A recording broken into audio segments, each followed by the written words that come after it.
Well, hello, everyone. This is Amber Town Geehan, your terrific Tuesday $1 Million Messenger, calling you from the greater Phoenix area. And I hope you're as excited as I am as the instant puffiness reducer, as I call it, the depuffer, is in our hands. I hope you got yours ordered. It's on its way, or you have it. I am so excited for this game-changing product and the people that you will be in front of and the new leads you will get. I hope that you are setting a goal for how many opinions that you want of this new instant puffiness reducer, because this is going to get you in front of people. Why not you? Why not now? Well, I wanted to share with you actually something this week that has been a topic of conversation the last couple of weeks with a group of my friends, and I thought I would share this. I knew that I probably shared about this about 5 years ago or so. It's from the book Better Than Before. Better Than Before by author Gretchen Rubin. And she defines the 4 different tendencies of people. So my question for you is, how do you react when expectations are put on you? How do you react, your first instinct, when expectations are put on you? Do you have a stop sensation? Do you have a why am I doing this sensation? Do you have a okay, I'll do it for you sensation? Or do you have a okay, let's do this sensation? And I say this because there is 4 different habit natures, and it's really how you respond to habits, how you respond to expectations, how you respond to your New Year's resolution or lack thereof New Year's resolution. And so with that being said, I want to share with you the 4 different tendencies. First one is the upholder. They respond readily to both outer expectations and inner expectations. So an upholder, they respond readily to both outer expectations and inner expectations.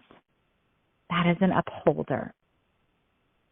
Questioners, they question all expectations and will meet an expectation only if it is justified. Obligers, they respond readily to outer expectations, but they struggle to meet inner expectations. Rebels, they resist all expectations, inner and outward alike. So there's an upholder, a questioner, an obliger, and a rebel.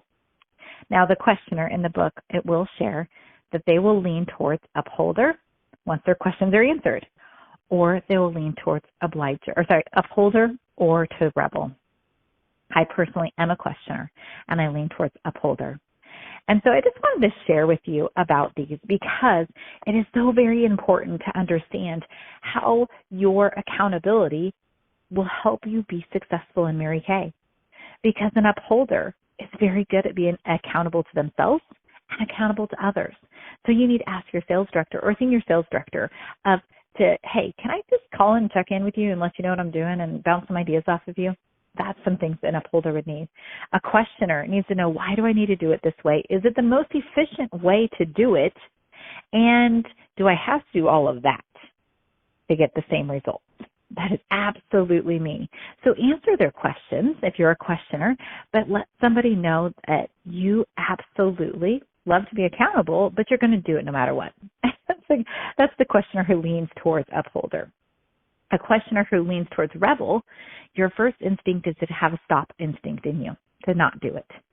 Okay? So to be aware of that. And obligers, you are not inner motivated. You are only ready to respond to outer expectations.